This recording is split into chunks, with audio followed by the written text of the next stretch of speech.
자, 혹시 여러분들 지금까지 살아오시면서 공권력에 의해서 강제로 구금이 되거나 아니면 정식으로 구속이 되거나 재판을 받고 징역을 사신 분 계십니까? 시작부터 굉장히 결례의 말씀이죠. 여러분 중에 아무도 아마 그런 분은 없을 것입니다. 제가 이렇게 말씀을 드리는 것은 사람이 살아가면서 당하는 어떤 충격, 고통, 그리고 절망 가운데 아마 가장 큰 것은 바로 이렇게 구속을 당하고 징역을 사는 것이 아닌가, 우리가 그렇게 추측해 볼 수 있습니다. 우리가 전혀 그런 과거 경험이 없었기 때문에 오늘 말씀과 연관해서 바울이 지금 어떤 심경에 있었겠는가, 내가 만약에 그런 상황이라면 하고 어느 정도 우리가 생각을 해보는 것도 바울의 입장을 생각하는 중요한 어떤 계기가 될 줄로 압니다.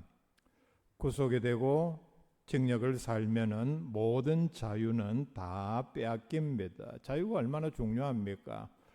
미국의 독립운동가인 패트릭 헨리는 말하기를 자유가 아니면 죽음을 달라, 유명한 말이죠. 그만큼 자유가 중요하다는 얘기입니다. 그리고 교도소 안에서, 감옥 안에서 과거로 돌아갈수록 모든 것이 다 고통스럽습니다.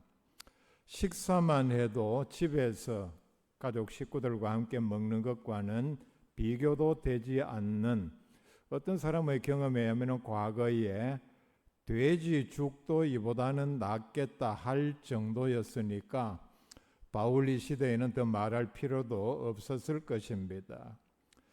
건강, 감옥 안은 감염에 매우 취약한 구조입니다. 그리고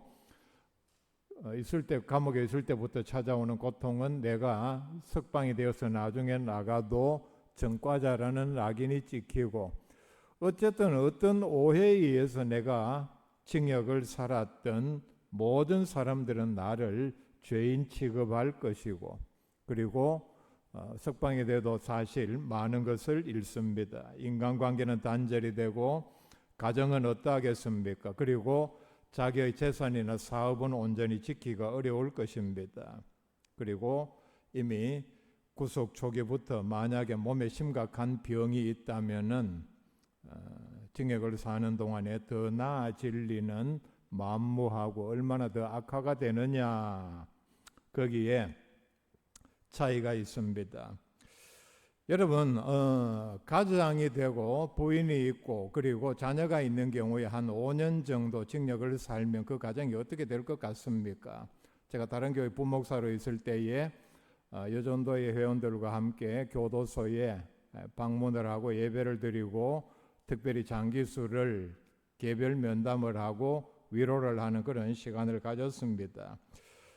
죄목은 끔찍해서 제가 말씀드리지는 않겠습니다만은 바로 석방이 되고 제가 교회에 있었는데 찾아왔습니다. 꼭 5년 만기를 채우고 나왔다. 그래서 목사님한테 인사를 드리러 왔습니다. 그런 얘기를 해요. 그래서 제가 갈 데는 있느냐, 그리고 식구들은 다 어떻게 되었느냐, 그러니까 갈 데는 없고 부인과 자녀는 흔적도 없이 사라지고 말았다 하는 얘기를 들었습니다. 그리고 이 사람 경우뿐만 아니라 다른 예에서도 징역 5년 정도 살고 나오면은 부인은 요즘 기준으로, 여러분 같으면 그렇지 않겠지만은 흔적도 없이 사라지고 맙니다. 현재뿐만 아니라 미래도 두려운 것이 바로 이런 장기수들의 상황입니다. 여러분, 가끔 뉴스에서 보면은 어떤 참 순진한 사람이 공무원 같으면은 뇌물을 받고 이게 경찰이나 검찰 쪽에서 인지를 하고 범죄했다는 혐의를 잡고 수사망을 좁혀오고 이 압박감을 이기지 못해서 자살하는 경우를 들어봅니다. 그게 무슨 얘기입니까? 감옥 가는 것이 얼마나 두려웠으면은 제가 보기에는 기껏 2-3년 정도 형량이 나올 그런 죄임에도 불구하고 그런 심리적인 압박감을 견디지 못해서 스스로 목숨을 끊고 만다는 얘기입니다. 심리학에서 사람이 살아가면서 여러 많은 일로 굉장히 많은 스트레스를 받는데 스트레스의 강도는 다 다릅니다.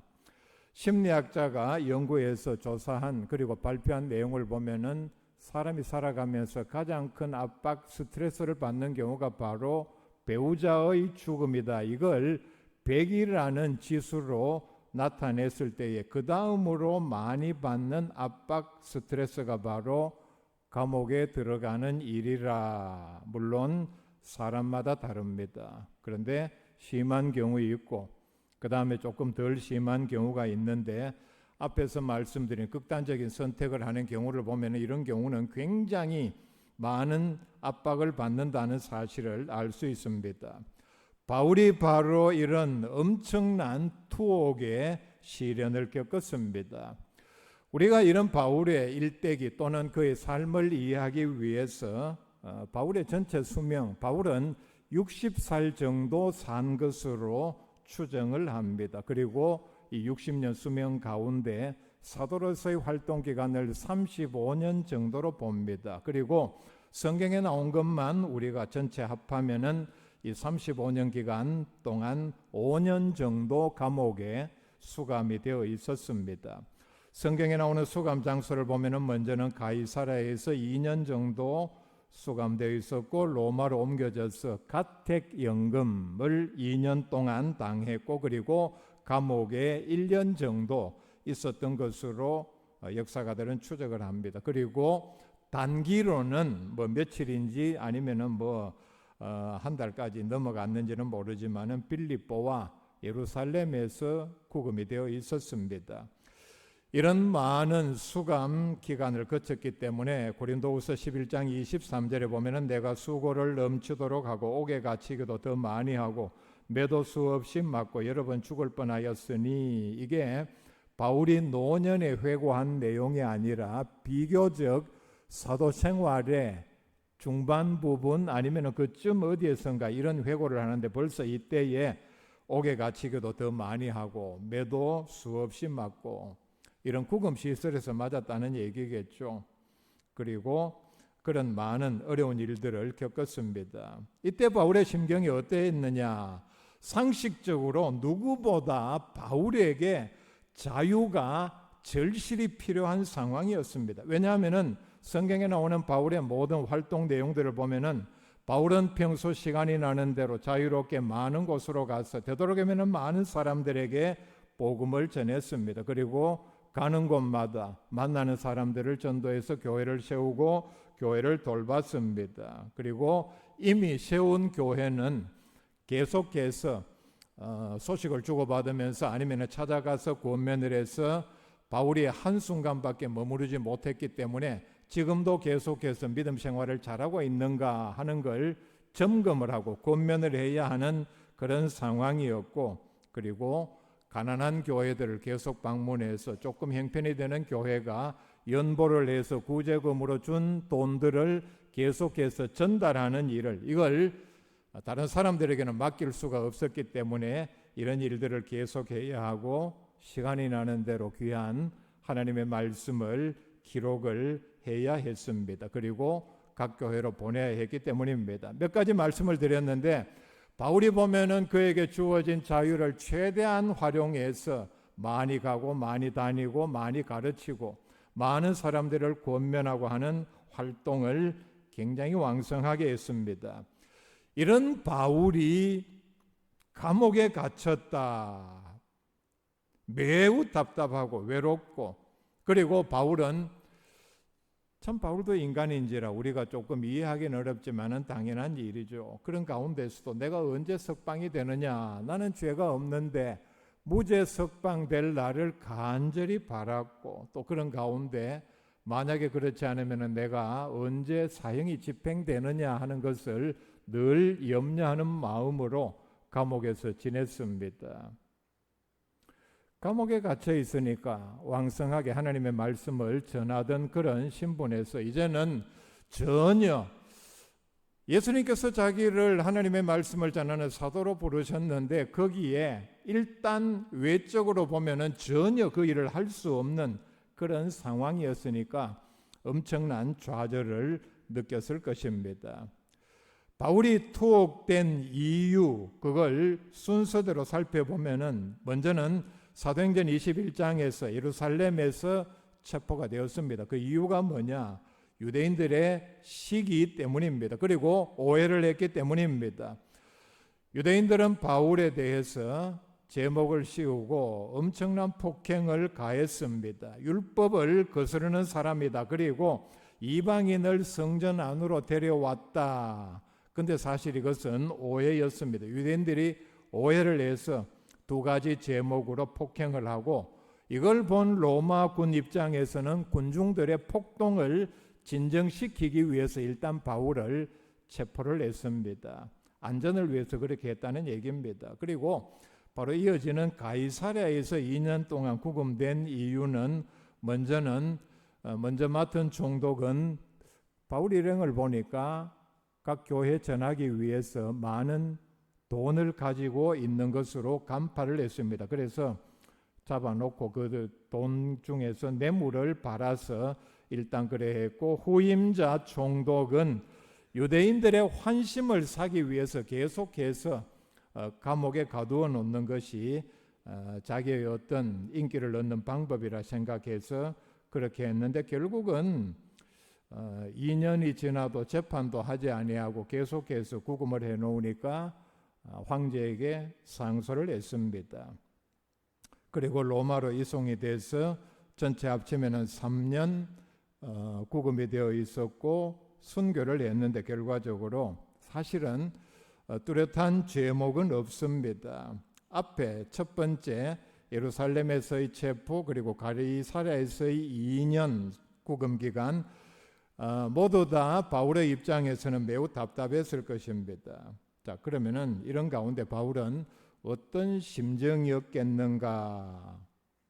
물론 앞에서 바울은 내가 언제 무죄 석방이 되느냐, 아니면은 내가 언제 집행이 되느냐, 사형 집행이, 그런 심경을 나타내 보인 적도 있지만은, 이렇게 감옥에 오래 있는 거의 말기쯤으로 보이는 상황에서도 외부 많은 교인들 앞에 참 답답하다, 내가 언제 석방이 될지, 아니면은 힘들고 불안하다 하는 말은 전혀 하지 않고 있습니다. 오히려 그는 어떤 말을 하느냐? 오늘 말씀 18절에 나는 지금 이런 상황에서도 기뻐하고 기뻐한다, 당당하게 외치고 있습니다. 그 내용이 뭡니까? 그 이유가 뭐냐? 12절 말씀에 보면은 내가 이렇게 투옥된 것이 도리어 복음 전파의 큰 진전이 되었다. 복음 전파가 뭡니까? 자기가 해야 할 일이죠. 그는 근데 지금 감옥에 있습니다. 복음 전파의 핵심 주체인 자신은 지금 감옥에 있는데, 오히려 그러함에도 불구하고 바깥에서는, 아니면은 로마 감옥에서 복음 전파의 큰 진전이 되었다 고백을 하고 있습니다. 자신은 지금 감옥에 있는데, 그러면 어떻게 해서 복음 전파의 진전이 되었는가? 아니면은 자신은 지금 감옥에서 모든 고통을 다 당하고 있는데 기뻐하는 이유가 뭐냐? 12절 말씀에 보면은 이걸 진전이라고 표현을 했습니다. 진전이라는 말은 군사 용어인데, 부대가 적진을 향해서 진격을 할 때에 선두에 선 병사들이 뒤에 그 유명한 로마 전차가 잘 나아갈 수 있도록 장애를 없애고 길을 내면서 나아가는 상황입니다. 앞에서 길을 내야만이 뒤에 전투 부대가 그리고 전차가 나아갈 수 있는, 그러니까 보통 나아가는 걸음이 아니라 엄청나게 한 발짝 한 발짝이 매우 귀한 엄청난 영향을 미치는 결과를 지금 낳고 있다. 자, 그 이유가 뭐냐? 첫째, 바울의 투옥이 복음 전파의 진전이 되었다 말씀을 합니다. 12절의 말씀인데, 자, 13절 말씀에 보면은 이러므로 나의 매임이 그리스도 안에서 모든 시위대 안과 그 밖의 모든 사람에게 나타났으니 말씀을 합니다. 시위대는 왕이나 황제를 경호하는 친위 부대를 가리킵니다. 황제는 이 당시에 엄청난 권력의 핵심 자리였고, 그리고 그렇다면은 엄청난 군대를 동원해서 보호를 해야 하는 가장 최정예 부대였습니다.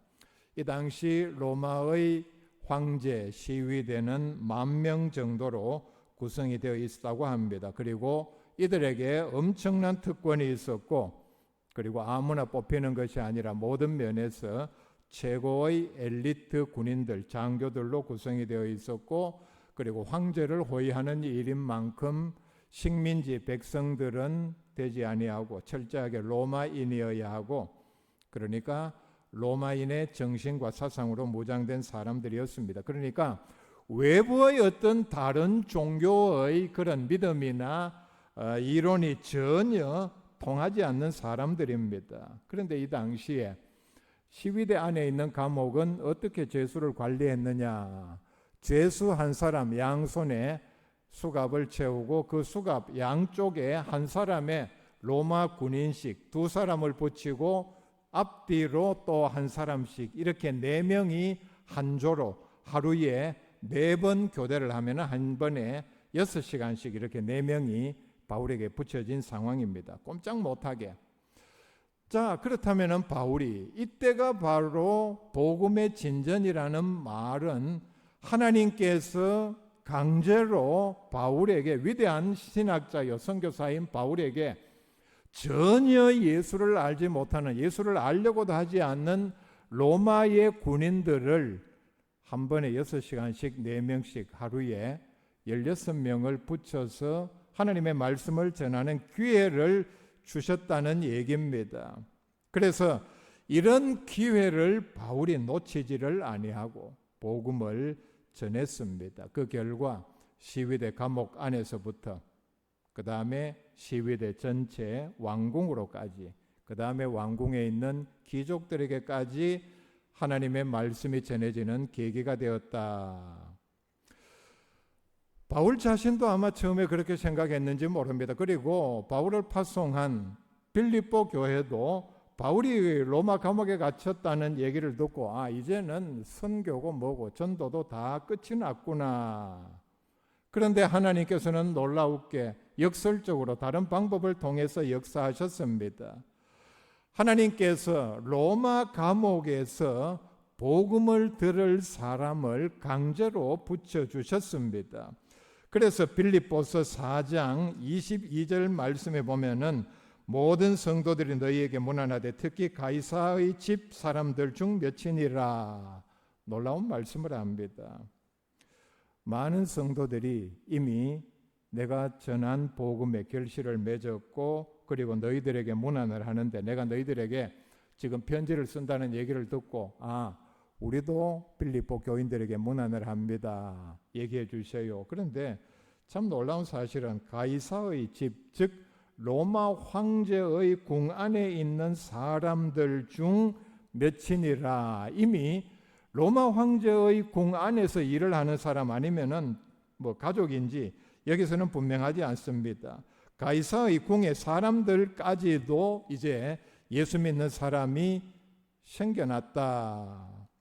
얼마나 큰 진전입니까? 우리가 상식적으로 단기간 안에 감옥에서부터 궁궐안, 그 다음에 황제의 집안에 있는 사람에게까지 복음이 전파되기는 굉장히 어려운 일입니다. 이 일에 분명히 하나님께서 역사를 하셨고, 그 다음에 이 일에 대하여 에베소서 6장 20절에 보면은 이 일을 위하여 내가 쇠사슬에 매인 사신이 된 것은 나로 이 일에 당연히 할 말을 담대히 하게 하려 하심이라.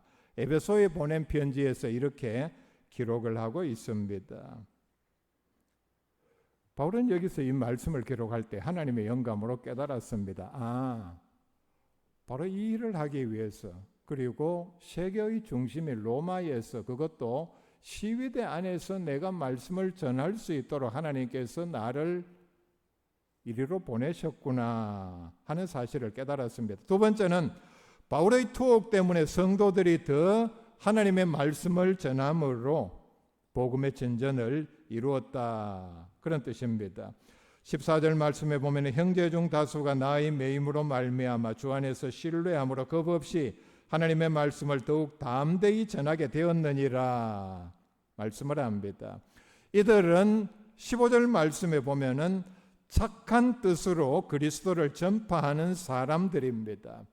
16절 말씀에 보면은 이들은 사도 바울을 복음을 전하기 위해서 세우심을 받은 사람으로 알았습니다. 자, 이게 중요한데 무슨 얘기인가 하면은 복음을 열심히 전하고 교회 안에서 말씀을 전하고 요즘 말로 목사 일을 왕성하게 하던 사람이 어느 날 갑자기 먼 로마에 가서 구속이 되고 감금이 되었다 얘기를 들으면은 그 사람의 정체성에 대해서 의심을 하지 않겠습니까? 아니, 그 사람이 그런 신분을 속이고 우리하고 있을 때는 목사인 척 행세하다가 결국은 로마에 가서 사람이 알아보는 사람이 없는 데서 자기 본색을 드러내서 범죄를 저질러서 감옥에 들어간 것 아닌가, 그렇게 오해하기에 충분한 사항입니다. 그런데 이들은 어떻게 바울을 인식을 했는가 하면은 복음을 변증하기 위해서 세우심을 받은 사람이라는 확신을 가졌기 때문에 바울이 지금 로마 감옥에 갇혀 있기 때문에 복음 전하는 일이 온전하게 이루어지지 못한다는 사실을 알고 바울을 사랑하는 마음에서, 자, 그렇다면은 우리라도 열심히 전도를 해야 하지 않겠느냐 하면서 선한 마음으로 나선 사람들입니다. 바울은 혼자 로마 감옥에 갇혔지만은 이 소식을 들은 많은 빌립보 교회의 교인들로 하여금 이제는 선교와 전도에 나서도록 움직이게 만들었다는 사실입니다. 이게 바로 성령의 역사입니다. 그렇기 때문에 바울은 기뻐하고 있습니다. 그래서 이 기쁜 현상에 대하여 빌립보 교회에도 알리고 싶었습니다. 그래서 이 말씀 오늘 읽은 문단 첫 구절이 12절에 형제들아 내가 당한 일이 도리어 복음 전파의 진전이 된 줄을 너희가 알기를 원하노라. 내가 갇혔다고 해서 복음 전파가 끝난 것이 아니라 오히려 진전이 되었다. 이걸 너희들이 좀 알아주었으면 좋겠다 하는 뜻을 전문단 시작을 하면서 제목처럼 이렇게 먼저 말씀을 하고 있습니다. 세 번째는 18절 말씀에 전파되는 것은 그리스도이기 때문에 기뻐한다 말씀을 합니다. 자, 앞에서 말씀을 드린 것처럼 빌립보 교회 안에서 착한 뜻으로 사랑으로 전도하는 사람이 있었는 반면에 15절 말씀에 보면 어떤 사람은 투기와 분쟁으로 이때다, 이때를 놓치지 말자 하면서 전도를 시작한 사람들이 있습니다. 이들의 내면의 동기가 뭐냐 하면은 바울이 감옥에 갇혔다고 잘 됐네, 이때 우리가 힘써 전도해서 내 편을 많이 만들어서 바울의 편에 세력을 꺾을 좋은 기회다, 이렇게 해서 교회 안에서 우리 편 숫자를 늘려서 그저 평소에 못마땅한 바울의 기세를 꺾고 바울을 추종하는 사람들을 소수로 만들려는 그런 시도로 이런 일들을 했다는 사실입니다. 자, 17절 말씀에 그들은 나의 매임에 괴로움을 더하게 할 줄로 생각하여 순수하지 못하게 다툼으로 그리스도를 전파하느니라. 바로 이들이 겉으로 보기에 전도를 열심히 하지만은 내면의 동기를 하나님의 영감으로 바울은 이렇게 기록을 하고 있습니다. 바울의 반대파들의 생각이 뭡니까? 내 편이 늘어나면은 감옥에 있는 바울은 이 얘기를 듣고 괴로워할 것이다. 감옥에 있는 것만도 괴로운데 우리가 이렇게 해서 바울을 정신적으로 더 괴롭게 하면은 그게 바로 일석이조가 아닌가. 내 편은 늘어나고 바울 편은 쪼그라들고 바울은 감옥에서 이 얘기 듣고 더 고통스러워하고. 자, 여러분, 참 얼마나 악한 생각입니까? 교회 안에서 아마 웬만큼 예수 믿고 믿음 생활하는 사람 가운데도 이런 동기가 있을 수 있다는 얘기입니다. 우리가 이런 면에서 우리 스스로 우리에게 이런 면은 없는지 점검을 해보아야 합니다. 바로 이런 불순한 동기로 전도를 열심히 하는 사람들이 있었다는 것을 여기서 지적을 하고 있습니다. 이들은 교회 안에서 특별히 빌립보 교회에서 늘 바울의 권위를 인정을 하지를 아니했습니다. 바울을 대적하는 다른 분파를 만들어서 분쟁을 일으키며 바울에 대한 교인들의 신뢰와 사랑을 늘 시기하고 있는 사람들이었습니다.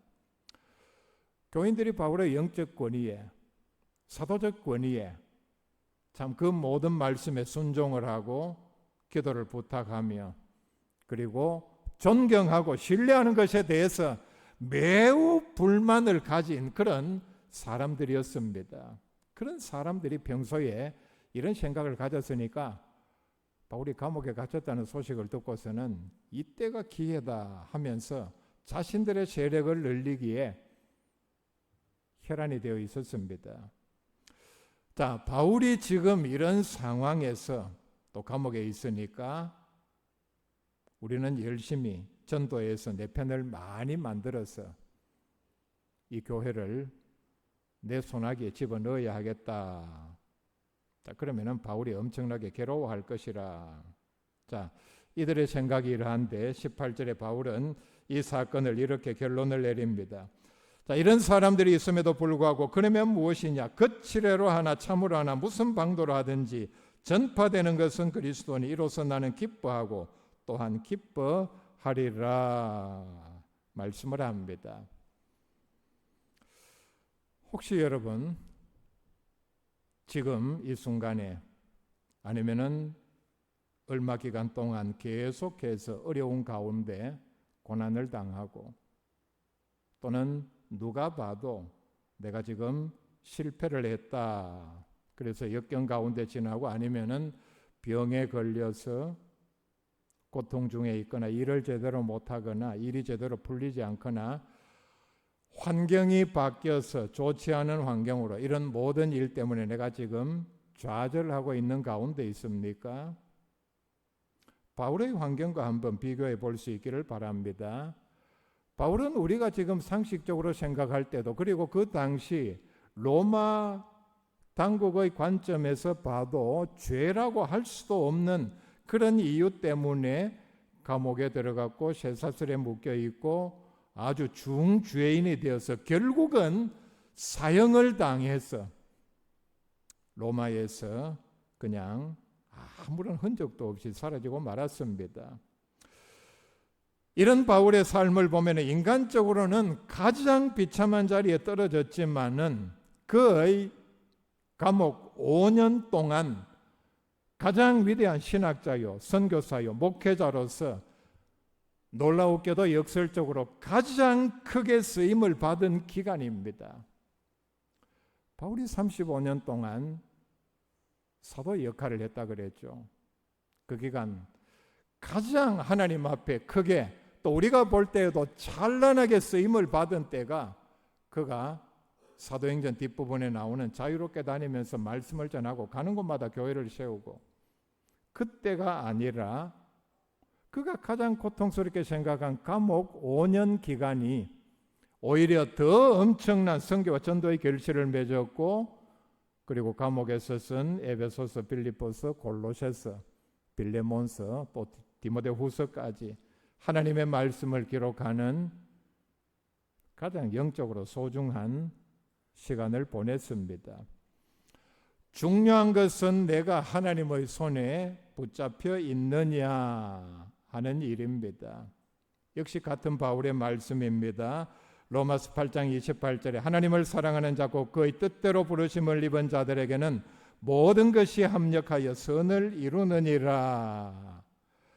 바울은 바로 이 믿음으로 그러니까 감옥에 갇혔어도 하나님께서 나를 사랑하고 내가 하나님을 사랑하기 때문에 내가 하나님의 손에 붙들려 있기 때문에 어떤 경우에든 모든 것은 합력하여 선을 이룬다는 믿음으로 하나님의 쓰임을 받았습니다.